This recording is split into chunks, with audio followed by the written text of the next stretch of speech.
கடவுளுடன் காலை வணக்கம். புனித யோவான் எழுதிய நற்செய்தி 20ஆம் அதிகாரம் 2 முதல் 8 வரை உள்ள இறைவார்த்தைகள்.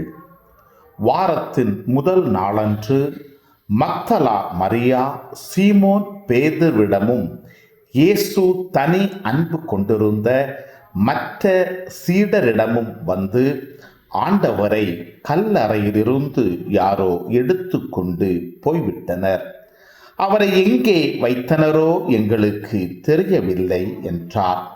இதை கேட்ட பேதுருவும் மற்ற சீடரும் கல்லறைக்கு புறப்பட்டனர். இருவரும் ஒருமித்து ஓடினர். மற்ற சீடர் பேதுருவை விட விரைவாக ஓடி முதலில் கல்லறையை அடைந்தார். அவர் குனிந்து பார்த்தபோது துணிகள் கிடப்பதை கண்டார். ஆனால் உள்ளே நுழையவில்லை. அவருக்கு பின்னாலேயே சீமோன் பேதுருவும் வந்தார்.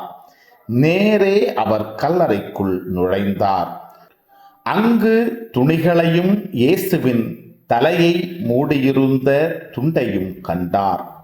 அத்துண்டு மற்ற துணிகளோடு இல்லாமல் ஓரிடத்தில் தனியாக சுருட்டி வைக்கப்பட்டிருந்தது. பின்னர் கல்லறைக்கு முதலில் வந்து சேர்ந்த மற்ற சீடரும் உள்ளே சென்றார், கண்டார், நம்பினார். கிறிஸ்துவின் நற்செய்தி. இந்த நாள் இனிய நாளாக அமைய வாழ்த்துக்கள்.